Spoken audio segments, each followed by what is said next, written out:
Hey, and welcome to the What's Your Grief podcast. I am Litsa, and today, excitingly, I am joined by Mary, who is a member of our team who is filling in this week for Eleanor, though I say filling in, but in general, we hope to have people coming in more often for some conversations with us. It just happens that this week, Eleanor was juggling a lot of family obligations. So it made the most sense for Mary to tune in her stead with us and chat. So I wanted to kind of kick off by giving Mary a chance to introduce herself. I know those of you from the Hub who are tuning in live already know Mary well, but some of you who are just regular podcast listeners might not know Mary. So Mary, welcome, and please introduce yourself to everybody. Thank you. This is my first podcast appearance. I'm I'm excited about it. Hi, everyone. I'm Mary Manera. I go by she, they pronouns, and I'm based in the Cincinnati, Ohio area. I've been working for What's Your Grief now for a year and a half, and I'm all about What's Your Grief. And I also have a background in hospice work, chaplaincy work. I have been doing a lot of work in the grief space and in the death care space for a long time. It's just what I do and how I'm wired. So I'm really glad to be here. Thanks for having me. Yeah, I'm really excited too. And, today I think when we were thinking about a topic for today to chat about, the topic that came up really naturally, I think, because it's one of the points, at least for me, and how I think about why you have been there's lots of reasons you've been such a great fit for the What's Your Grief team. But I think one of the reasons is just sort of, even though our styles are like really different in many ways about things, I think our philosophical approach to grief is so similar. And I think you integrated into our small but mighty team really easily because of that, because of that lens. And so I think for today's topic, we generally just kind of said befriending grief, which is obviously one of the sessions that you facilitate in the Grief Hub is called Befriending Grief. But I think it is bigger and broader in that it is really just like an approach to thinking, or I don't know if approach is even the right word, just like a relationship with grief, a way of thinking about grief. And so that's what we wanted to talk about, or that I thought it would make sense for us to talk about. And I don't know, I guess I'd put it to you. I have my thoughts from the What's Your Grief side of how we have thought about it and how that has been the place that we come from for a long time. But I guess I'd love to hear you talk about your perspective and like where that goes for you, where it starts, like how it's kind of evolved for you. Yeah. Well, the term sort of befriending grief really came in for me early in the pandemic, actually. So it was before I started working at What's Your Grief. I was, like so many of us, I was really just completely unraveled at the beginning of the pandemic and really through the pandemic. And because I have a language for grief, I could identify what was happening. I could say, there's a lot going on in me and the people around me, and a big part of it is grief. And so that was really helpful. It was really helpful to have that framework. I agree with you about how there's so many ways that the way What's Your Grief has always approached educating and supporting folks who are grieving and folks who are helping grievers. We're so aligned. And my focus has been more from, I would call sort of the esoteric, maybe is a good word, framework around it. I like to start by saying I'm not certified in anything. Yeah. I don't have, I don't have a professional degree in counseling, or I have some degrees. I don't have, I'm not a licensed person. I'm not a certified in anything. I have had a lot of experience, and I'm just wired to do this work. I'll just simply say it that way. So I was in conversation with an organization that I have a close relationship with called Hope Springs Institute. It's in the southwest part of Ohio, and at the around the middle of 2020, and of course they had shut down. They're a retreat center, so they're completely shut down. They're wondering how they can, in a sense, stay afloat and also offer help in this really hard time. And I said, well, let's get people together online and talk about grief. And that's when, when I'm like, let's call it Befriending Grief.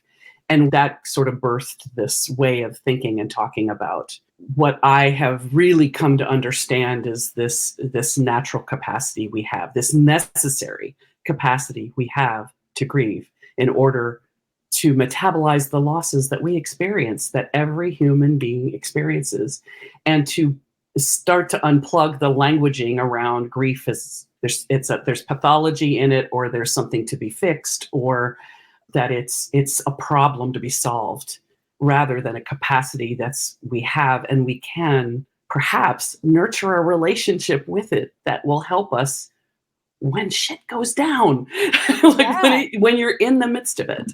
So no, I think that I think especially what you're describing has always been so much how we conceptualize things. But I think recently it's felt even more important because, like you said, like the pathologizing of grief, I think since this addition of prolonged grief disorder to the DSM, there's just been this like renewed conversation about grief in this way that like, I don't know, I feel like we have backtracked in many ways. And I don't think, I mean, that's a whole other conversation, right? About the prolonged grief disorder. Like, I don't think that it was necessarily the intention of some of the people who were doing that work that landed grief in the DSM to create a backslide in the cultural conversation that put us back in this place of thinking of grief as a problem that we have to solve, or something that people need to find some way to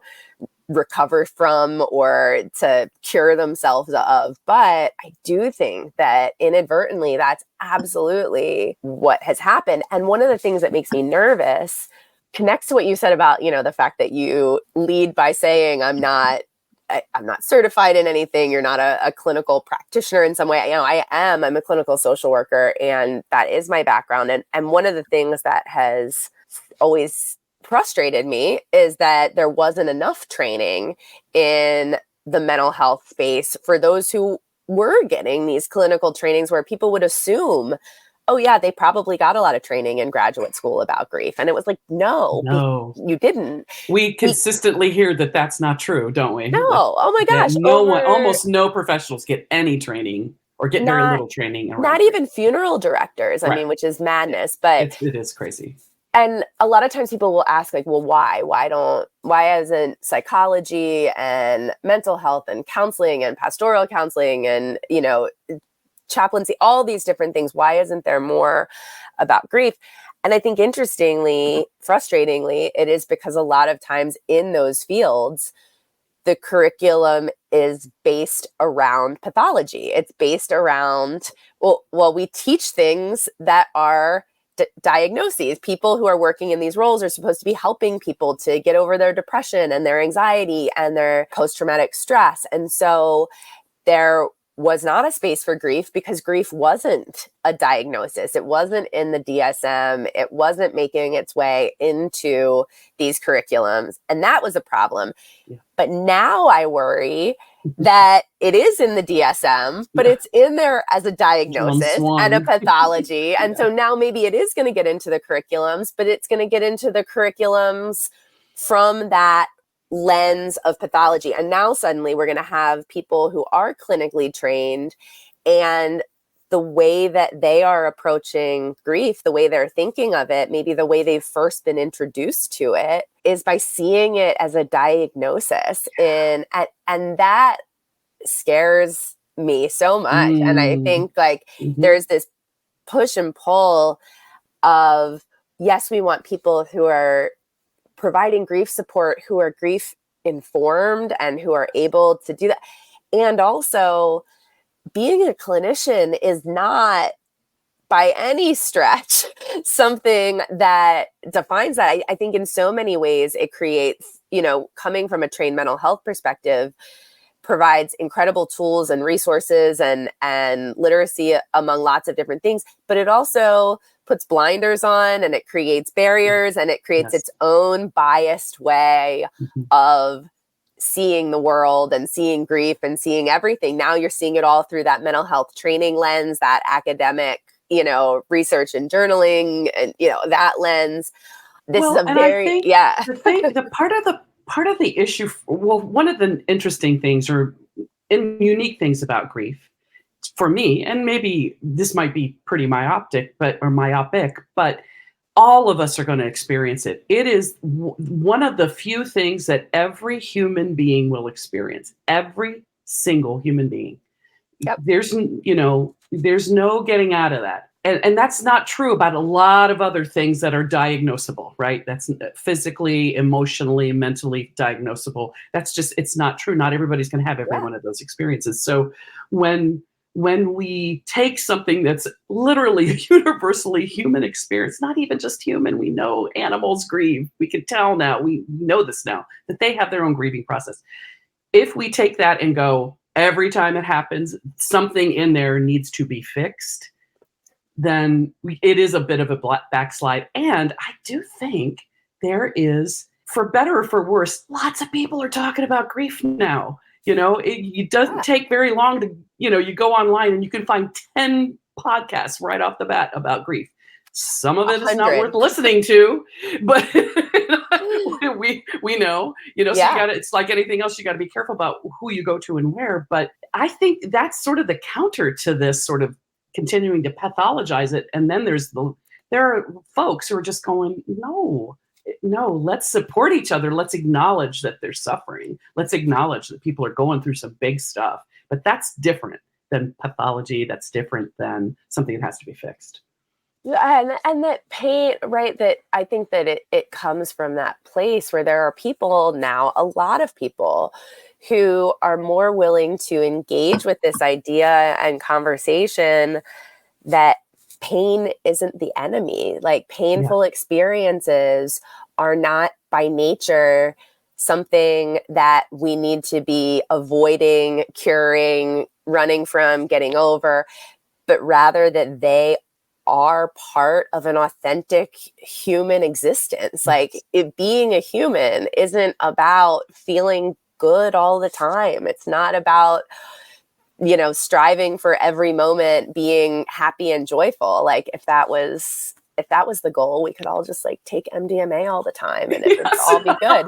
But it's not that. Like, I think when we really get down to it, what people want is to feel like they're able to be authentic in feeling the full range of human emotion, but also feel that they're capable of surviving in the world and being the person they want to be in the world, even with all of the hard, heavy, devastating, overwhelming things. But that's so much more nuanced than I think, the history of Western medicine and mental health, like that framework where it was just, how do we get rid of the symptoms that are painful or difficult, or, anything that falls into that category, we need to start eliminating. That's been the piece approach. about I think part of what's been broken, I'll put it this way, because maybe this is a bit of a fantasy or a idealization, but I do have it be that in archaic times and up till, not all that long ago, grief was, because death was so present. Death was present everywhere. People died early. Lots of children died. This was not, it's only, it's a very recent, in the last 150 years, let's say, where death has been removed from our homes. Absolutely. And they've gone to hospitals and nursing homes a lot of the time. We've taken death out of our day-to-day experience. We're not, many of us aren't rural people anymore. So we're not on a farm where we see animals be born and die. We're not, we don't take care of our dead in our homes anymore, which again is a recent phenomenon. So all of these things I think have contributed to us saying grief is to be avoided. Yeah. We're too fragile to handle the hard moments of loss, which are inevitable. And we've also removed ourselves from the community piece of it, which all of my teachers say, you won't learn how to grieve if you don't watch other people doing it. Yep. If Yep. everybody else around you is stuffing it, then you're not going to have modeling for what it's like to just sit with the people who care about you and wail Yeah. or care yourself when you're grieving. We've taken so much of that has been broken down in modernity, in our modern age. And I think we're trying now, I think many of us, we may be sort of doing it sometimes not so gracefully, but I do think there's a reclamation happening where we're saying, this isn't healthy. Look what it's done. Look what it's done to me or my family members. If it doesn't take too long to look back in the people that you've known in your life and go, yeah, they shut it down. Yeah. They went numb. I didn't see them cry when their parents died. I didn't see them manage it in any way that I can now go, I understand how to do this. That's Yeah. healthy in a way. So Yeah. What you were saying just reminded me of, this was a number of years ago now, but Eleanor and I were at a Compassionate Friends conference, which, for folks who don't know, the Compassionate Friends, they're a peer support group that exists around the world for bereaved parents. So parents who've lost children, and also for bereaved siblings. But primarily they started for bereaved parents. And, there was a woman who was speaking at that conference, and she had a child die. And one of the things that she talked about was, in the early days of her grief, how isolated and alone she was, how this was, before she had, or it was when she was just getting connected with Compassionate Friends, but because of the circumstances of her child's death, which was a very disenfranchised type of death, even there, she didn't really feel like she was fully kind of in community with other people. She felt kind of othered from even these other bereaved parents. And she shared this experience where she was in this kind of like, why me? And I'm so alone in this experience. And she was a college professor, and she shared that in something totally unrelated to her grief that she was researching, she read this statistic that in the year 1800, 1 out of every 2 children died before age 5. And she said it just like stopped her in her tracks.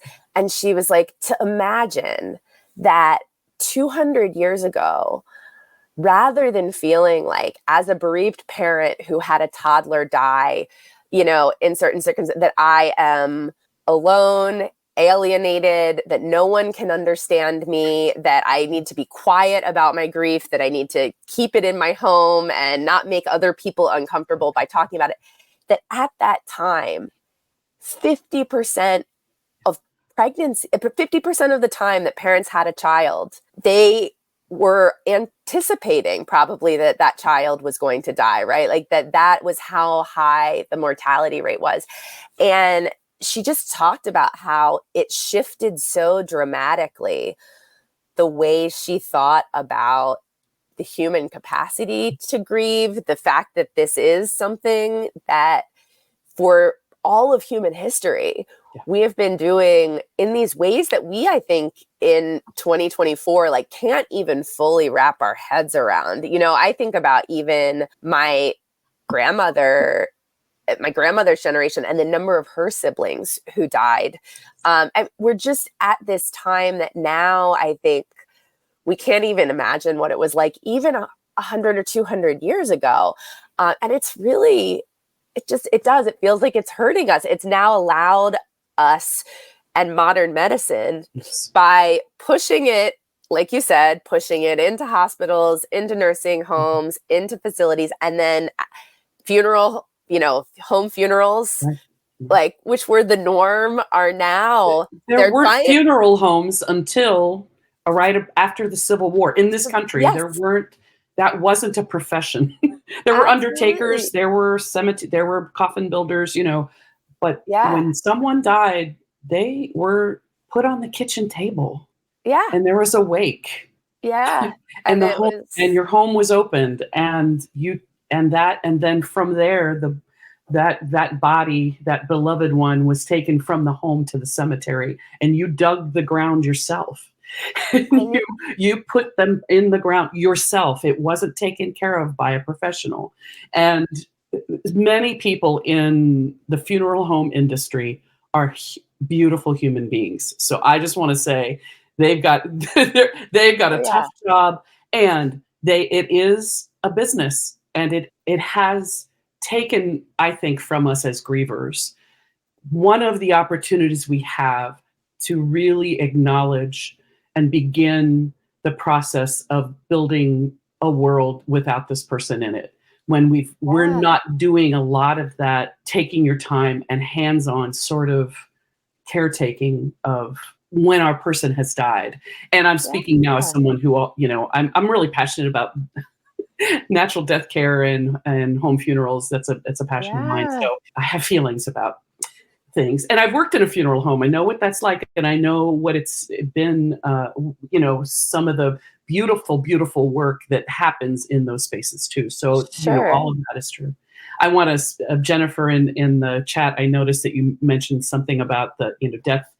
It is the fact that death looks like it feels like a failure because of our medical advances in medicine have created, extensions of life. And when that is true, then what we can do becomes what we must do. Absolutely. And so, we feel ethically we must do it if we have the ability to extend someone's life, regardless of what that life is experienced as by the person or by the family. Or then we've introduced a whole nother realm and layer and flavor of grief that we've talked about some in the hub, which is, it comes up periodically, this aspect of medical grief.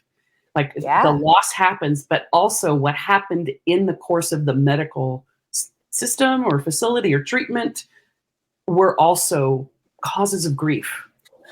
Yeah.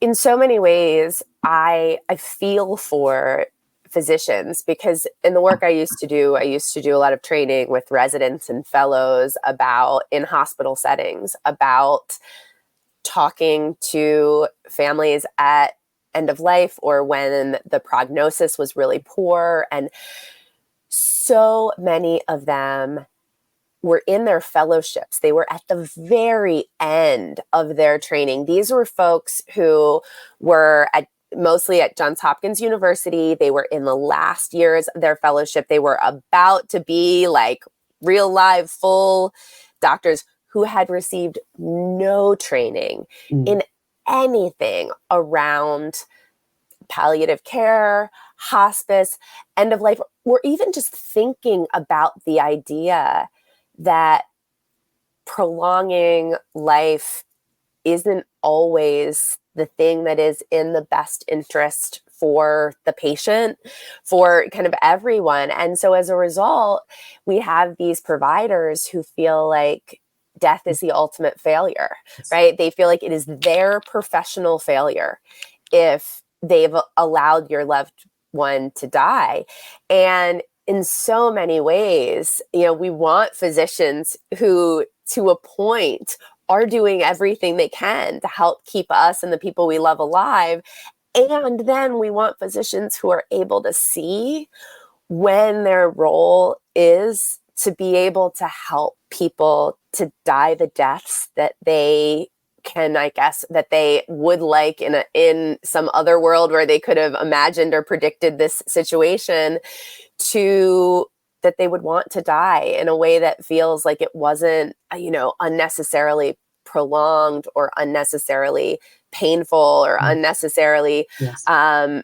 doing, I think, treatments that we know are futile, but for the sake of doing them. It's so complicated. And I think it comes from that place of thinking this is the worst that can happen. And so we should fight it tooth and nail at all costs, not recognizing that in doing that, sometimes we create more harm for everyone. It's so hard to see.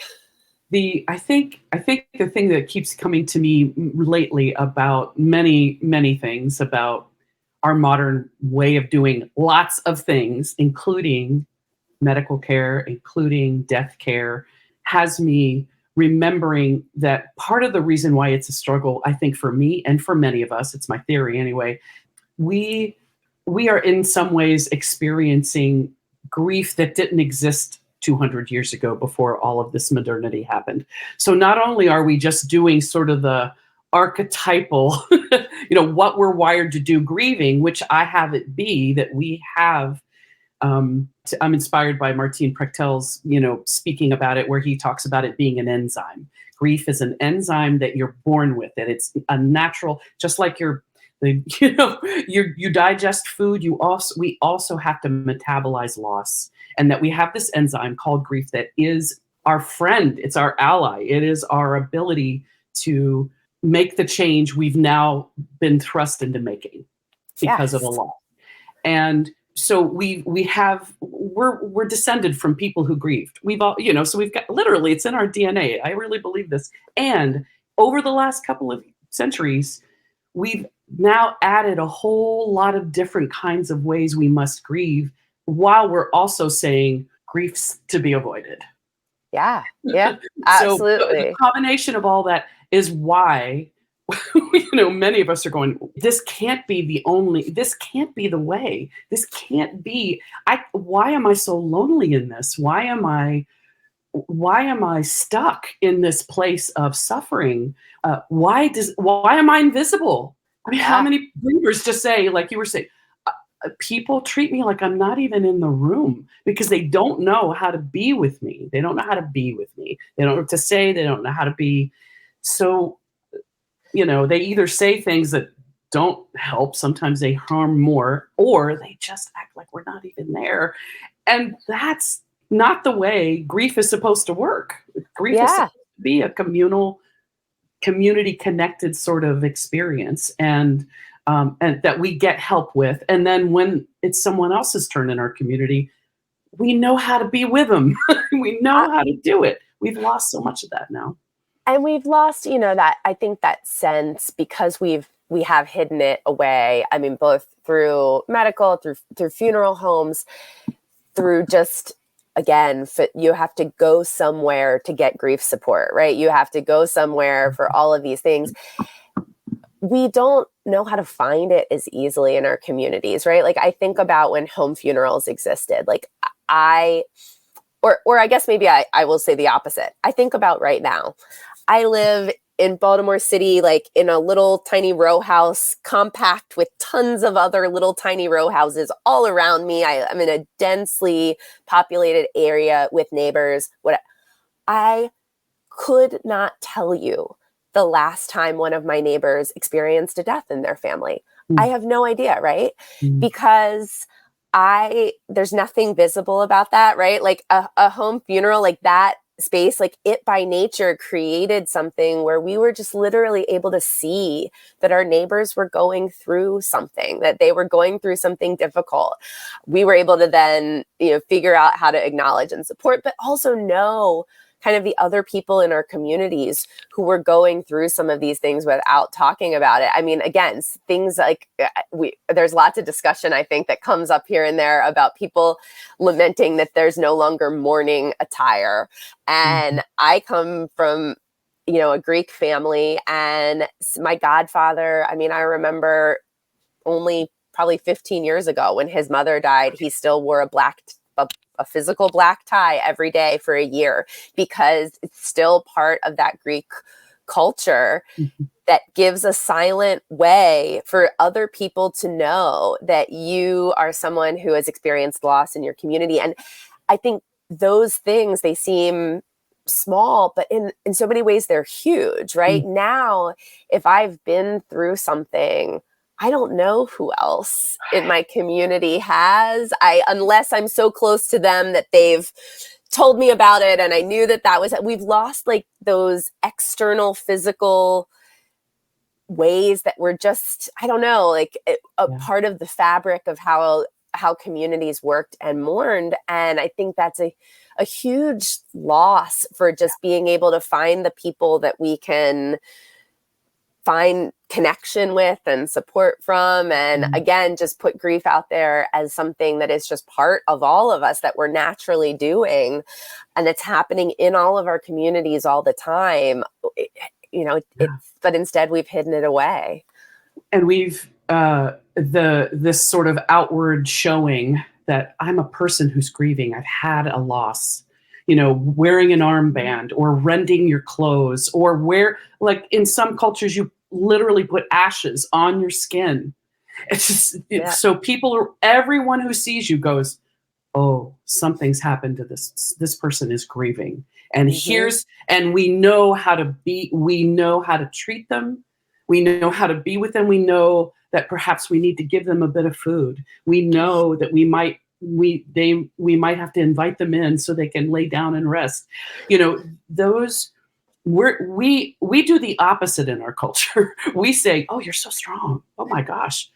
Your person just died. Oh, wow, you're so strong. You're not crying, you're just, wow, that's great.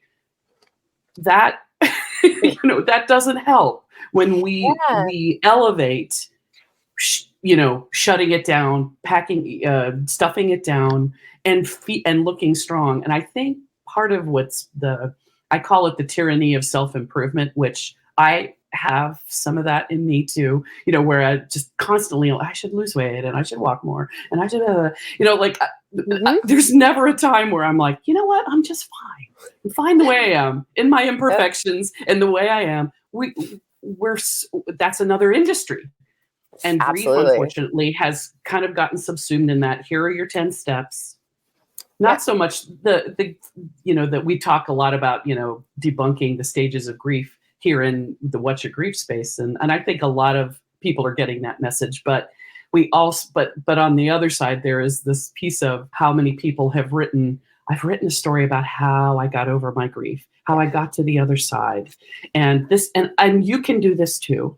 Here's my book, here's my webinar, Yeah. And I'm not saying that sometimes those things don't help some folks. I bet they do, but it's another piece of that message of you're going to be normal again. You're going to be if you do these things, you will be okay. You will be back to where you were. You might even be better. Right. Yeah. And that message is also part of what has us going, I'm never going to be that. So I must be doing this wrong. I must be broken. I must be broken if I can't do this the way this person says or this theory says.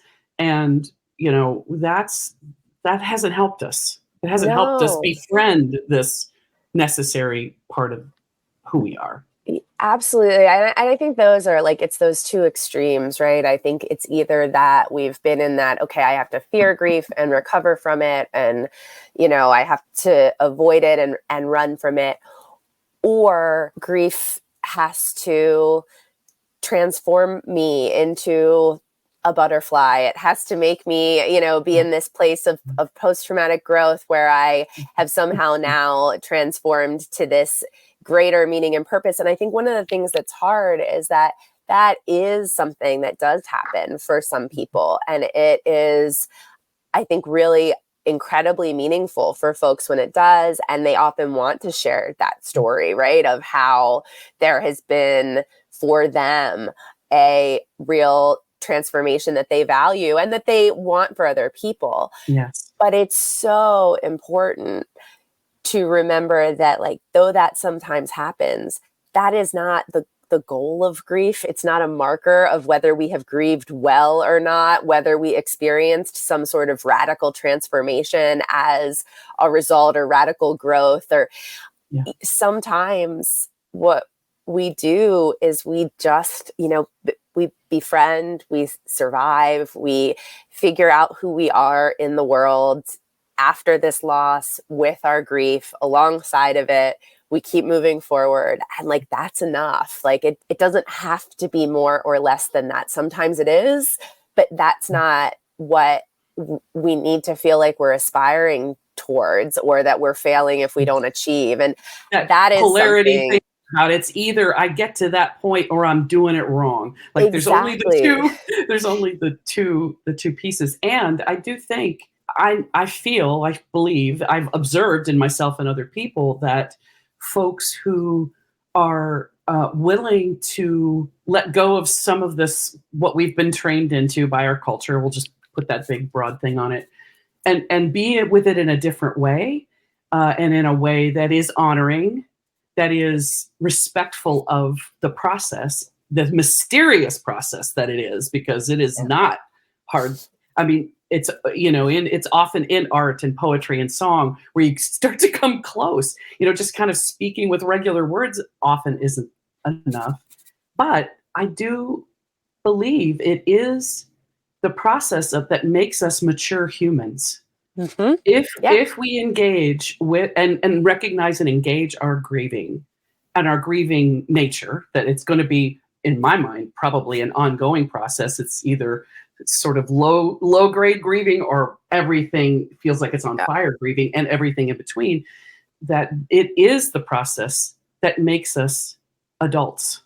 It makes us, in Absolutely. some ways, the elders where we have the potential to become, to the people who are coming behind us, who are watching us grieve, who I believe we have some responsibility to the ones coming behind us, to say, gosh, I don't want to leave. This is not the legacy I want to leave them. And that means Yeah. I got to walk my talk. They got to see me Yeah. at my low ebb. They've got to see me asking for help. They have to see me saying, you know what, that I know you mean well, but that's not really helpful. Here's what I really could. This would be really helpful. Like I want to be a model so that my people, my descendants, have some modeling of, oh, it's possible to ask for help. It's possible to not medicate this necessarily. It's possible to not avoid it and be okay, better than okay, like more yourself. You're more yourself. And that, for some of us, feels terrifying because, again, we're told all the time, oh, you're not good enough for some reason or another. Well, guess what? Yeah. I'm fine. I am You're fine. And fine. part of the reason I'm the complex, skilled person I am is because of my grief. Because Absolutely. I am navigating my grief all the time.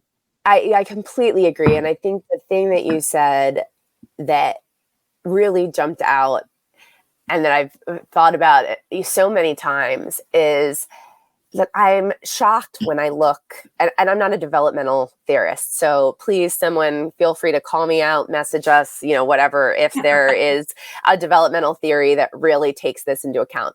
But I look at the big developmental theories, the ones that we go back to of Piaget and Erikson, and that we think about as so formulative in thinking about human development. And I'm shocked that there isn't a theory of human development that doesn't more clearly and coherently think of grief and loss as one of the stages of human development that we have to go through in order to sort of move forward to a different place in human development. I think that most people who have been through a devastating loss see the ways that loss has pushed them through a developmental place that they would not have gone through without that loss. I mean, for better or worse, right?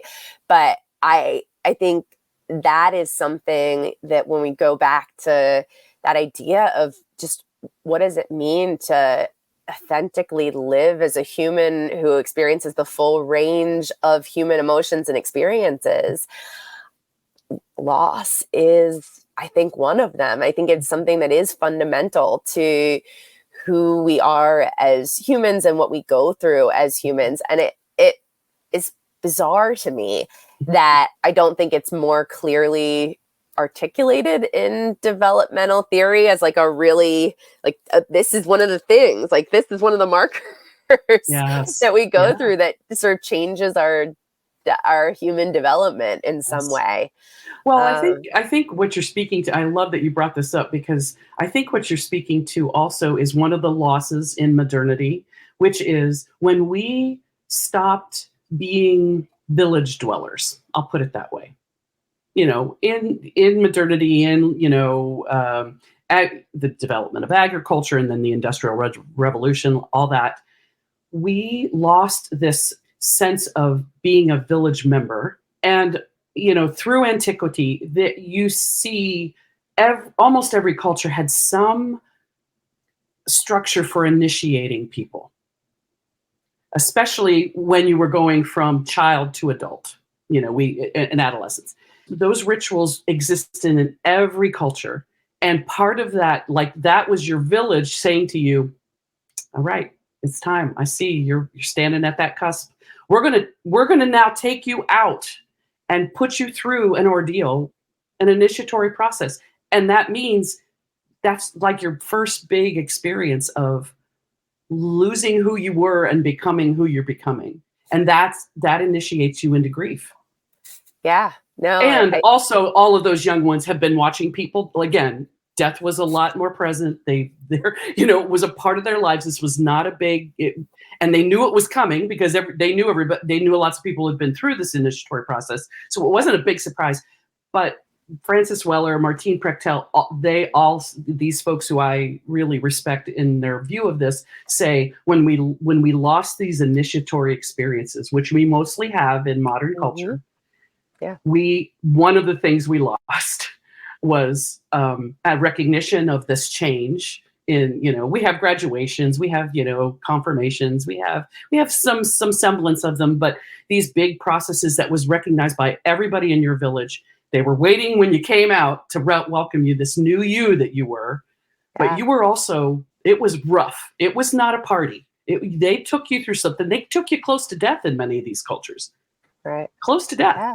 And you came out of it the other side a different person because you just had to. And that was your first experience of sort of the bigness of grief, and I think they spoke about it in that way. So we've lost those things. We don't have those. Most of us in modern culture don't have anything like that in our experience. And so that's one of the reasons why we get to a loss. Some of us, I know adults who've I've not lost anybody yet. I've been to 2 funerals of people I barely knew when I was younger. Yep. My parents are still alive. My grandparents are still alive. I haven't lost any siblings. I haven't lost any friends. And then they get to their 20s and they go to their first funeral and they are just like, wow, it is such a, not traumatic, but it is such a jarring experience when you have had no experience up to that point. Well, and a terrifying experience. I think, I certainly talked about it on here before, right? I was raised Greek Orthodox. My parents did not shy away from anything grief related from a very early age. From when I had a brother who was stillborn when I was 4, and my parents all in, right? They were all in, and in Greek culture, you go to every funeral of every person you have ever met from a very young age. And so this was just part of how I grew up. When I was in my mid-20s, I was probably 26 or 27, and had a friend who was really tragically murdered. And I drove with another friend down to the funeral, and we are going down in the car, and I can see this friend of mine who's also probably 27-ish, and he is just physically, I mean, the tension, everything is just oozing off of him. And I sort of naively, I guess, felt like, well, the circumstances of this death were devastating and shocking and traumatic. And, I had sort of written it off to that. And then as we're talking, he tells me he's never been to a funeral before. This is the first funeral that he's ever been to. And we had to pull over the car at one point because he was so anxious just about the idea of the funeral. And we got to a point where he started asking me questions about what to expect, what would happen. I walked him through. I said, well, I don't know, everything's but here's what I've been to a lot of these, and here's my guess about what we can expect and getting down there. But just that experience. And as we talked about it, it was just as you described, right? His, because of the wonders of modern medicine and the advances in health and mortality and sanitation, right? We do And live. probably that he was protected from He going was from funerals, protected. because many people Absolutely. do that out of some Oh, strong sense absolutely. of, I'm protecting my kids from this sadness and hardness. Guess what?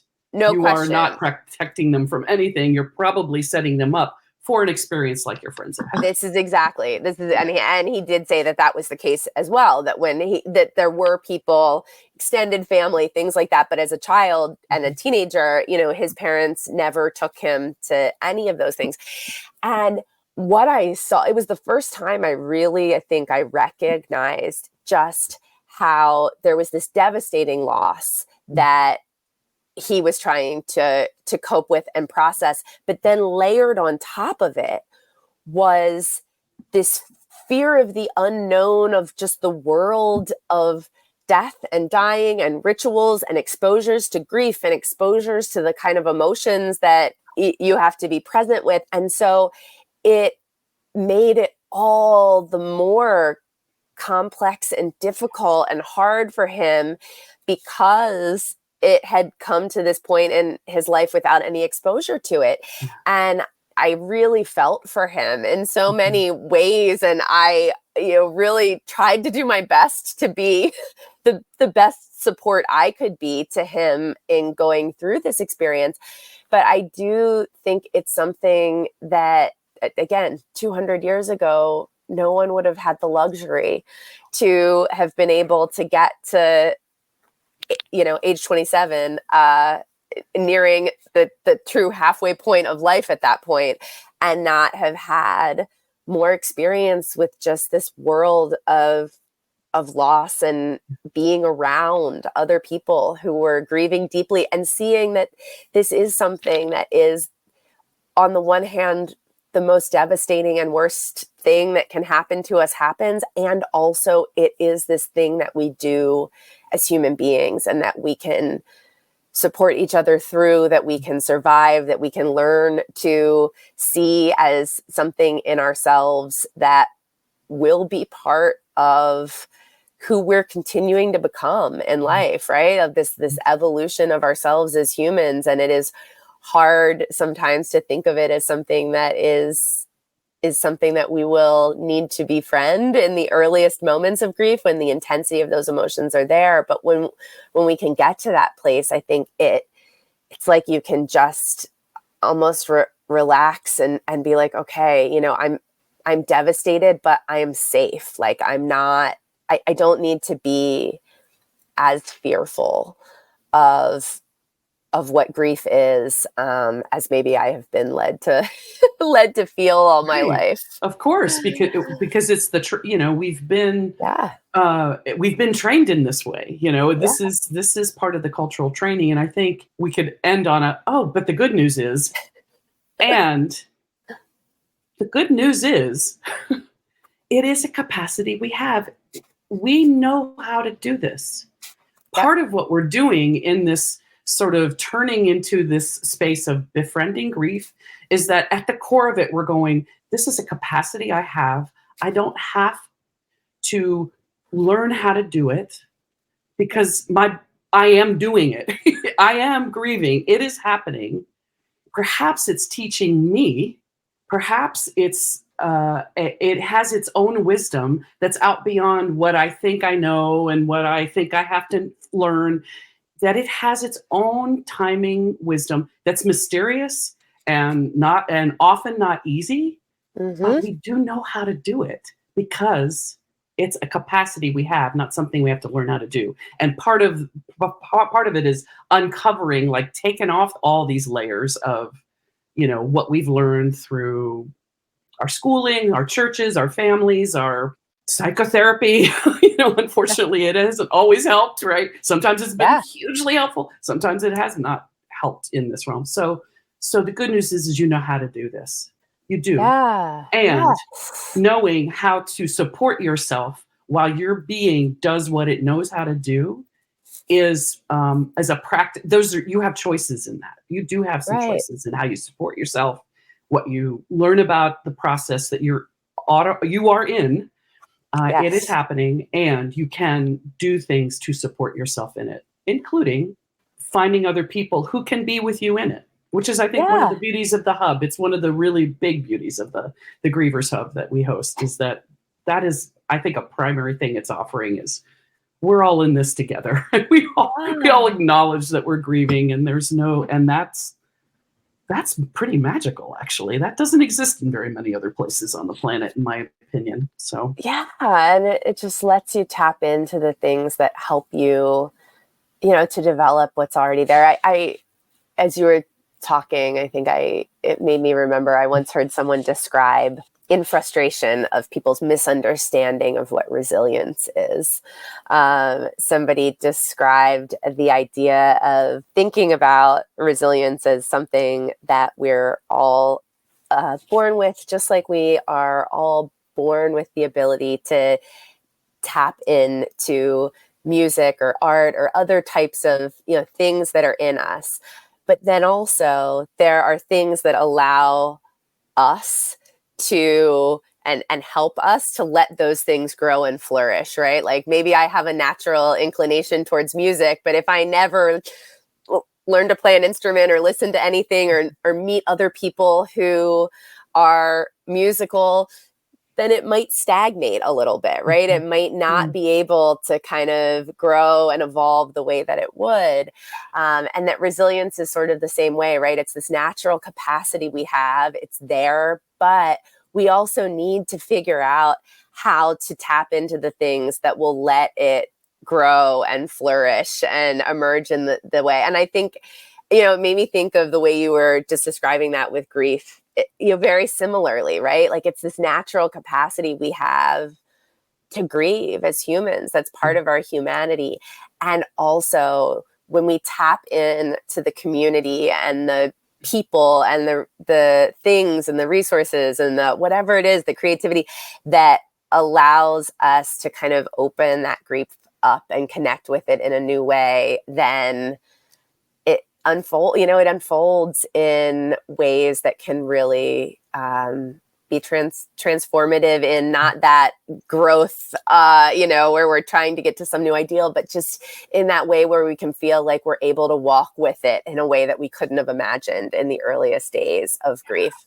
So, and that's not the time you're going to realize it, which no, is, no. I think the other thing too, the word, when we talk about growth, and most of us think of growth as it's linear. It's you go from here and you come to here. Well, that happens. Sure. It happens all over. It happens in us, happens in our lives. And I think what grief does is it deepens us.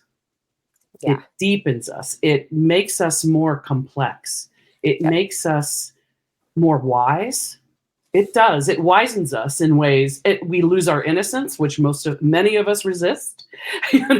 Like when I say deep, it's serious. Like it has a gravitas to it that is different than I'm a bright, shiny new person because of what I've been through.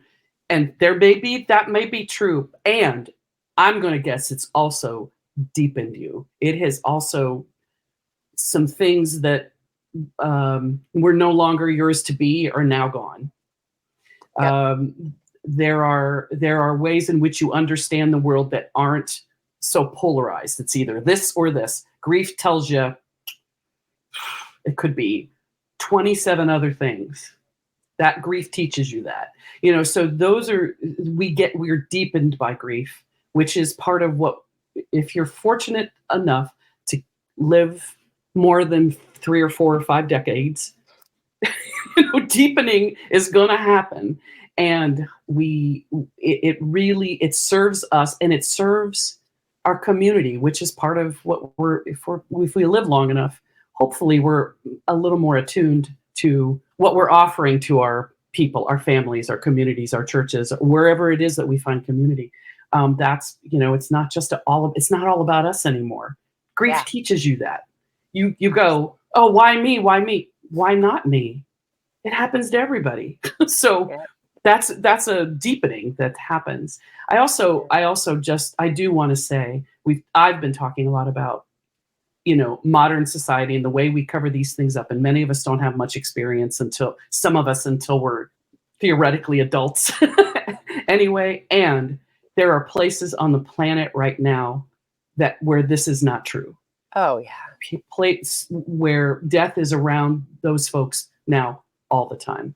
And I don't want to pretend like my little Western way of being in the world is the primary or the only way. It's not. There are a lot of people right now who literally, I've read accounts from, people in Gaza, for example, where they say, I smell death everywhere. I smell death everywhere. It's that intense. It's that bad. And those folks are living something that I can't even imagine, and I think many of us can't imagine. But and that's just true all the time. Is that there are All the places time, absolutely. where death is present all the time. Grief is a constant, fire burning in them all the time because of what they're experiencing. So I want to keep myself in perspective here. No, I absolutely appreciate you saying it, because I think it's something that, it should always be something that we're aware of and that we're remembering, because it's so easy to be in that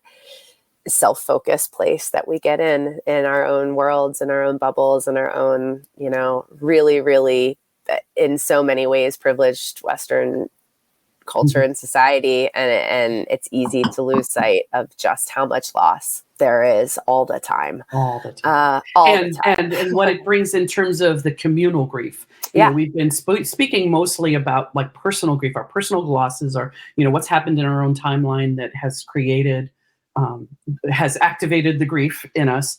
But again, my teachers, they talk a lot about, it's not just your personal grief, but there's grief that runs through groups of people.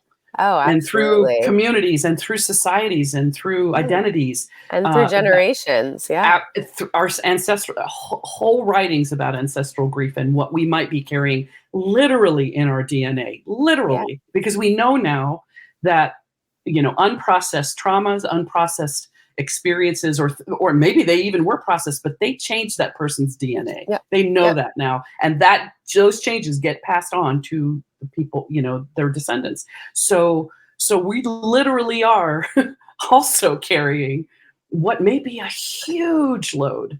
Most of us who live in this country are descended from people who left their homelands not that long ago, and they didn't leave because it was just a fun thing to do. They left because they were fleeing being killed or starving or oppressed. That lives in us too.